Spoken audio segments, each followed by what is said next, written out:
اس وقت وہ جو کیانی صاحب کی ملاقات ہے وہ بھی اس اہتمام کی ملاقات نہیں تھی اور اس طرح ملاقات نہیں تھی، اور نہ شکریہ ادا کرنا تھا. یہ تو انہوں نے مدعو کیا، ٹھیک ہے نا، ایک پہلے سے طے ملاقات تھی، انہوں نے ان کو مدعو کیا. اور یہ بھی ظاہر ہے کہ اس کا میسج یہ بھی ہے کہ پاکستانی فوج جو ہے پاکستان کے معاملات میں اس کا کردار بڑا فیصلہ کن ہے، اس بات کا بھی اعتراف ہے.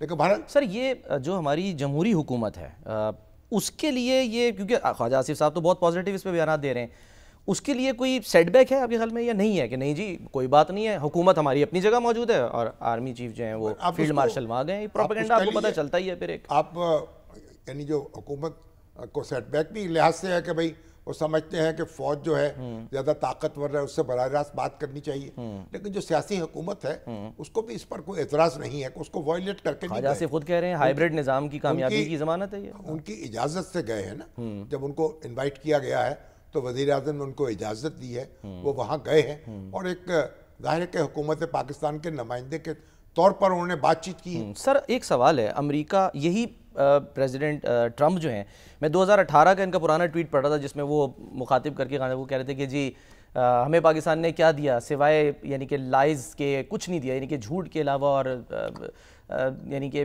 عجیب سے ان کے الفاظ تھے بڑی.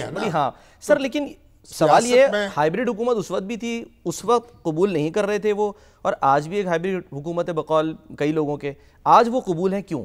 سیاست میں کوئی حرف آخر نہیں ہوتا، ایک واقعہ ہوتا ہے اس کا ایک رد عمل ہوتا ہے، اس وقت کچھ اور ہم اظہار کرتے ہیں، دوسرا واقعہ ہوتا ہے اس اور اظہار کرتے ہیں. اس وقت پاکستان نے آتے ہی ان کے پریزیڈنٹ ٹرمپ کے داعش کا ایک بڑا کمانڈر پکڑ کے ان کے حوالے کیا. اس کے بعد جو ہمارے ان کے سینٹرل کمانڈ کے چیف ہیں انہوں نے یہ بتایا کہ پاکستان نے متعدد دہشت گرد داعش کے جو ہیں وہ ان کو گرفتار کیا ہے، ان کو نشانہ بنایا ہے. تو ایک اعتماد کا رشتہ جو ہے وہ بحال ہوا، اور اس خطے میں دہشت گردی کے خاتمے کے لیے پاکستان اور امریکہ کے درمیان جو تعاون ہے وہ ایک نئے سرے سے شروع ہوا. تو یہ آپ ایک جگہ آپ جمے نہیں رہتے، سیاست جو ہے وہ ایک جگہ جم جانے کا نام نہیں ہے. اور پریزیڈنٹ ٹرمپ جو ہیں آج اچھی توقعات لگائے ہوئے ہیں، تو پھر ہمیں اس کا خیر مقدم کرنا چاہیے اور کوشش کرنی چاہیے کہ آگے ہم کسی آزمائش میں مبتلا نہ ہوں اور جو معاملات سدھر جائیں اور سنبھل جائیں. اور ایران کے ساتھ جو بات چیت ہے اگرچہ کبھی دروازہ بند ہوتا ہے کبھی کھلتا ہے، اور ابھی تو فریقین جو ہیں وہ بہت متشدد ہے، اور ایران کا موقف جو ہے وہ بھی بڑا شدید ہے. ایران کہتا ہے کہ میں بالکل بات چیت کرنے کو تیار نہیں ہوں، اور یعنی اس خوف کے سائے میں اور تلوار کے سائے میں اور بندوق کے سائے میں کوئی بات چیت نہیں ہوگی. اور وہ کہتا ہے اسرائیل جو ہے، ایران وارننگ دے رہا ہے کہ اسرائیل کی فضائی حدود جو ہیں تو اس میں تو ہم قابض ہیں اور اسرائیل کا بہت عبرتناک انجام ہونے والا ہے. سر ابھی جو اور امریکہ اور اسرائیل کہہ رہے ہیں کہ ایران کے جو آسمان ہیں ان پہ ہم قابض ہیں اور ایران کو ہم نے باندھ کے رکھ دیا ہے. تو فریقین اپنے اپنے جو لوگوں کو اپنے اپنے عوام کو مطمئن کرنے کے لیے دعوے کر رہے ہیں، لیکن ابھی جو ایک انہوں نے سجیل 2 داغا ہے، جی ہاں بڑا ایک سجیل سر اس کا نام سجیل ہے، جیسے کہتے ہیں نا یہ یعنی دلکش خوبصورت نہیں سر، اس کا وہ نہیں، میں نے اس کا جو مطلب نکالا وہ تھا سر کنکر. ہاں میں نے ایگزیکٹلی جی ہاں سمجھا کہ جیسے سجیلا ہوتا ہے نا. نہیں سر نہیں، وہ میں بھی یہی پہلے سمجھا تھا. اس پر بڑی دلچسپ صورتحال ہے، اس پر بات کرتے ہیں کہ یہ نام کہاں سے آیا. یہ سر قرآن کی آیت بھی ہے، قرآن کی آیت ہے، وہاں سے سورہ فیل. تو اردو میں تو ہم باقا ایک بریک لیتے ہیں سر، اس کی جو خصوصیات ہیں اس پر بھی ذرا ہم بات کریں گے، اور امریکہ ابراہا کے اوپر جو سر ایک بریک لیتے ہیں سر. ہاں بریک لیتے ہیں سر، بریک کے بعد ہم واپس آتے ہیں.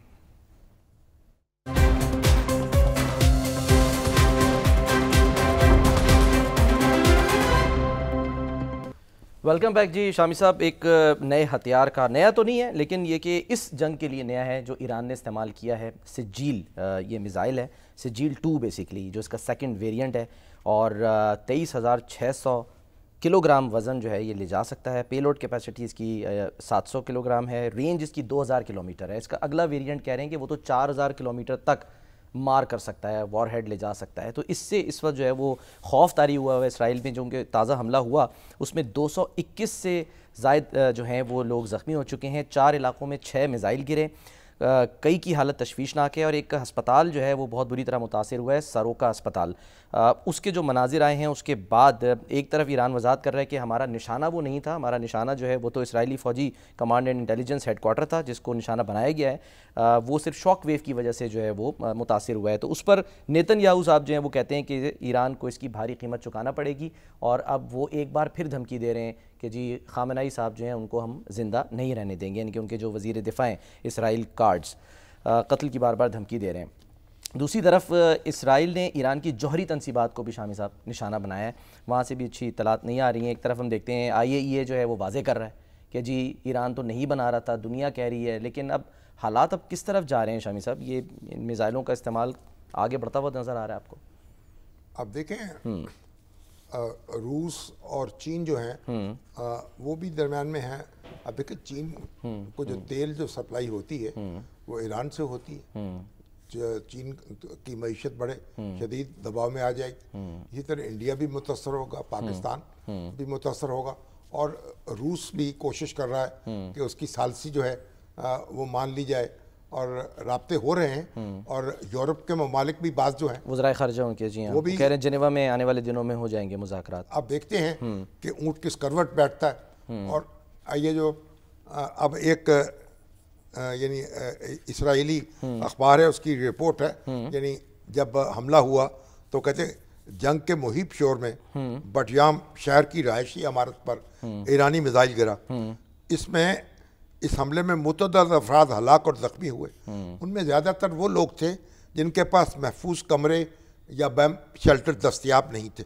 کچھ لوگ اپنے گھروں میں مارے گئے، کچھ سڑک پہ زخمی ہوئے، کچھ ہمیشہ کے لیے نفسیاتی صدمے میں چلے گئے۔ اور بٹیام کے مختلف محلوں میں لوگ اس وقت شدید خوف میں مبتلا ہو گئے۔ اب دیکھیے یہاں یہ ہے ہر اپارٹمنٹ میں ہر انہوں نے کوشش کی ہے ایک کمرہ جو ہے بم پروف کمرہ بنایا جائے، بالکل ٹھیک ہے، اور جہاں وہ اور پھر یہ اجتماعی شیلٹر ہوم بھی بنائے گئے ہیں مختلف بستیوں میں، تاکہ لوگ وہاں جب بم کا ان کو خطرہ ہو بمباری کا تو بھاگ کے وہاں چلے جائیں۔ کہہ رہے ہیں سر اب یہ کہا جا رہا ہے کہ یہ اب نیو نارمل ہو گیا ہے اسرائیل میں، ہاں یہ وہاں کا نیو نارمل ہے کہ بس اچانک سائرنز بجتے ہیں۔ سر لیکن ایک سوال ہے یہاں پہ، ان کی رپورٹ یہ ہے کہ اسرائیلی اخبار کی کہ سب سے پہلے یہ بم شیلٹرز جو ہیں 1950 کی دہائی میں بنائے گئے تھے، صحیح ہے، جو رہائشی عمارتوں کے بیچ اور سنگل فیملی گھروں کے آس پاس بنائے گئے تھے۔ وقت گزرنے کے ساتھ ساتھ تعمیراتی تبدیلیاں آتی رہیں، اور 1990 کی دہائی میں 1980 کی دہائی میں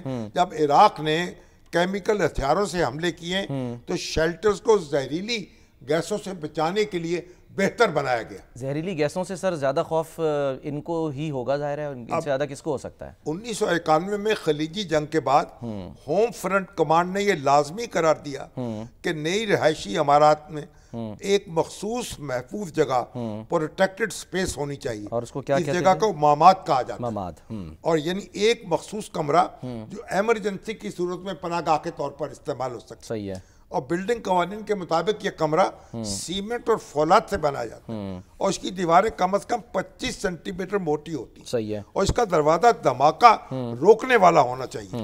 اور ہوم فرنٹ کمانڈ کے مطابق کسی پارلیمنٹ میں موجود کسی اپارٹمنٹ میں موجود ماماد یعنی محفوظ کمرہ سب سے بہتر انتخاب ہوتا ہے جس میں فوری طور پر آپ جا سکتے ہیں۔ سر لیکن المیہ یہ ہے، افسوس کی بات یہ ہے کہ ایسے کوئی بھی مماد جو ہے وہ غزہ میں نہیں تھا، اور جب اس کے مناظر ہم کمپیریزن کرتے ہیں، ہم نہیں کہتے، کوئی نہیں چاہتا کہ عام شہری جو ہیں وہ نشانہ بنے، یہ جو ہسپتالوں پہ حملے ہو رہے ہیں یہ شاید ایران بھی نہیں چاہتا ہوگا، لیکن ظاہر ہے پہل کی ہے اسرائیل نے، لیکن وہ مناظر بھی تو ہمارے سامنے، الشفا ہسپتال سر کس طرح سے تباہی ہوئی، تیاری کی ہے، اس نے کس طریقے سے یہ لازم قرار دیا ہے کہ ہر جگہ ایک محفوظ کمرہ بنایا جائے، پھر ان کو یعنی اجتماعی شیلٹر ہوم بنائے جائیں، جب لوگ ان میں اب ہنگامی حالات ہوتی ہے، لوگ بھاگتے ہیں، وہ جگہ نہیں ملتی، بعض اوقات دم گھٹ جاتا ہے، دروازے کھلے رہ جاتے ہیں، یہ سارا ہوتا ہے، لیکن تیاری جو ہے اسرائیل نے یہ ہنگامی صورتحال سے نپٹنے کی کیسی کر رکھی ہے، یہ بھی ہمیں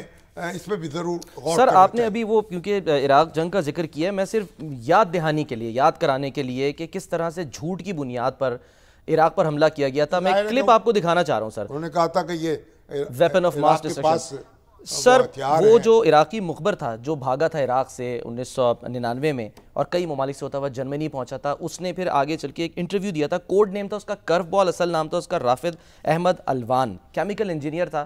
اس نے سی بی ایس کو جو انٹرویو دیا تھا اس میں اس نے اقرار کیا تھا کہ اس نے جھوٹ بولا تھا. ذرا یاد دہانی کے لیے، دنیا کو بتانے کے لیے ایک دفعہ پھر دیکھیں اس کو کیا کہا تھا. اور سر فروری 2003 میں صرف آپ کو ساتھ اس کے دکھانا چاہ رہا ہوں کہ جو کولن پاول تھے اس وقت کے وزیر انہوں نے خود مانا تھا ہے نا سر، وہ بھی ذرا دیکھیں. خارجہ جو ہیں انہوں نے کہا تھا کہ ہماری اطلاع غلط تھی. دیکھیں سر یہ برطانوی وزیر اعظم جو تھے ٹونی بلیئر، انہوں نے بھی اعتراف کیا تھا کہ ہماری اطلاع غلط. سر دیکھیں کولن پاول صاحب وہ کس طرح سے ٹھوک بجا کے کنونس کر رہے تھے اپنے عوام کو جھوٹ کی بنیاد پر. سر دیکھیں اب یہ جو اس وقت بھی جو مغربی میڈیا ہے وہ لوگوں کو گمراہ کر رہے ہیں، یعنی ایران کے پیچھے پڑے ہوئے ہیں، یعنی اور جو اسرائیل کا حق دفاع اس کی بات کی جا رہی ہے. کس چیز کا حق دفاع؟ اسرائیل جو ہے اس نے این پی ٹی پہ سائن نہیں کیے، ایران نے کیے ہیں. اس کے ہاں اس کے پاس ایٹمی ہتھیار موجود ہیں اس نے، اور یہ کوئی اس کا نوٹس نہیں لے رہا. اسرائیل جو ہے خود یہ کام کر چکا ہے اور ایران جو ہے اس کے خلاف وہ یعنی ہاتھ دھو کے پڑا ہوا. 3 دہائیوں سے نیتن یاہو جو ہے وہ کوئکلی دیکھتے ہیں کہ وہ مختلف یعنی 3 دہائیوں سے کہہ رہے ہیں کہ انہوں نے ہتھیار بنا لیے ہیں، ایٹمی ہتھیار عراق نے بنا لیے. وہ بھی دیکھ لیں، دکھا دیتے اپنے ناظرین کو کہ وہ کیا جھوٹ جو ہے وہ بیچنے کی کوشش کر رہے ہیں 3 دہائیوں سے مسلسل 2012 سے 2018 تک اور اس کے بعد آج تک ایک ہی مسلسل جھوٹ بولا جا رہا ہے. اور اب انٹرنیٹ جو ایٹامک انرجی والے کمیشن ایجنسی والے کہہ رہے ہیں کہ وہ ہتھیار نہیں بنا رہے تھے، اور انہوں نے فتویٰ بھی دیا ہوا ہے ان کے یعنی امام صاحب نے، اور اس کے باوجود اس پہ چڑھائی ہے. اور اسرائیل جو سب حرکتیں کر چکا ہے، جو ایٹمی ہتھیار بنا چکا ہے، اس کے ایٹمی پروگرام کی طرف کسی کی توجہ نہیں ہے. کوئی اس کا جائزہ نہیں لے رہا، کوئی اس پہ کوئی نگرانی کی بات نہیں کر رہا. نہ امریکہ کر رہا ہے، نہ جرمنی کر رہا ہے، نہ فرانس کر رہا ہے. اور اسرائیل جو ہے انتہائی ڈٹائی کے ساتھ. سر یہ فرانس سے آنے والے ایک شخص کیا چاہ رہے ہیں، یہ رضا پہلوی صاحب، یہ کن چکروں میں ہیں؟ یہ تو اپنے مائی کنٹری فیلو مین وہ ایسے انتظار کر رہے ہیں، ہاں جی ٹویٹ کر رہے ہیں. وہ کراؤن پرنس ہے نا، اگر بادشاہت ختم نہ ہوتی تو اپنے والد کے بعد یہ بادشاہ ہوتے. اب وہ اپنا اسی نشے سے میں سرشار ہیں، لیکن ابھی تو کوئی ایسی ان کی فالنگ نظر نہیں آ رہی. ابھی تو لوگ جو ایران کے لوگ ہیں، اب جو بھی بات وہاں سے باتیں ہو رہی ہیں، جو بھی ہم میڈیا کے لوگوں سے گفتگو کر رہے ہیں، تو ایران کے لوگ تو اپنی حکومت کے ساتھ اس وقت جڑے ہوئے ہیں. اور جب اس طرح حالات ہوتے ہیں اور جب اس طرح دشمن حملہ آور ہوتا ہے تو عام طور پر قومیں جو ہیں وہ متحد ہو جاتی ہیں. اب اگر ایسی کوئی صورتحال پیدا ہو جائے جب بہت بڑا سیٹ بیک ہو اور جو حکومت جو ہے اس کا تختہ جو ہے وہ دھڑام سے گر جائے، پھر اور بات ہے. اس وقت اس کے آثار نظر نہیں آ رہے. تو بر رضا پہلوی جو ہیں وہ اپنی جگہ لگے ہوئے ہیں اور وہ اپنی بادشاہت جو ہے اس کو دوبارہ جمانے خود کو امام خمینی سمجھ رہے ہیں، خود کو شاید لگ رہا ہے وہ امام خمینی کی طرح کیسے آئیں گے. کوئی ان کا استقبال کرنے کے لیے تو مجھے وہاں موجود نظر نہیں آتا. سر ان کے والد جب اطلاعات کے مطابق آپ کو تو یاد ہوگا ان کے والد جب جا رہے تھے تو اس وقت جو لوگ وہاں پر کھڑے تھے امام خمینی کے انتظار میں، تو ان کو یہ کہا گیا کہ یہ آپ کو چھوڑنے آئے ہیں یا آپ کو الوداع کہنے کے لیے آئے ہیں، یہ ان سے جو ہے وہ کہا گیا تھا. ظاہر ہے اس وقت تو پھر پورا تہران جو ہے وہ ان کے استقبال کے لیے جمع تھا. ایران جو ہے اس کے چپے چپے پہ امام خمینی کے نعرے لگ رہے تھے، تو اس کو تو جان بچا کے بھاگنا پڑا اور وہیں پھر ان کی موت ہوئی. یعنی انہیں آخری سانس جو ہے ایران میں، ایران کی مٹی تو نصیب نہیں ہوئی، باہر ہی وہ ان کا انتقال ہوا. اب یہ کراؤن پرنس جو ہے اب وہ اس چکر میں ہے کہ مجھے بادشاہت مل جائے گی. اب دیکھتے ہیں کہ ان کے ساتھ کیا گزرتی ہے. دیوار گریا پہ جا کے دعائیں تو مانگی ہیں انہوں نے 2 سال پہلے، ویڈیو اب وائرل ہو رہی ہے. سر ایک بریک لیتے ہیں، بریک کے بعد ہم آئیں گے تو وہ جو آئینی بینچ کا فیصلہ ہے ججز ٹرانسفر کیس کا، اس پر ہم بات کریں گے. ہمارے ساتھ رہیے.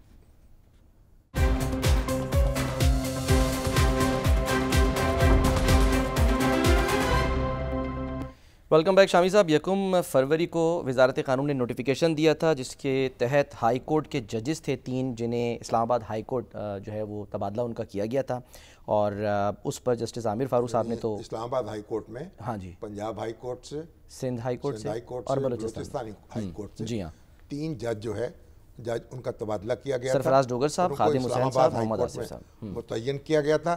اور سرفراز ڈوگر صاحب جو لاہور ہائی کورٹ کے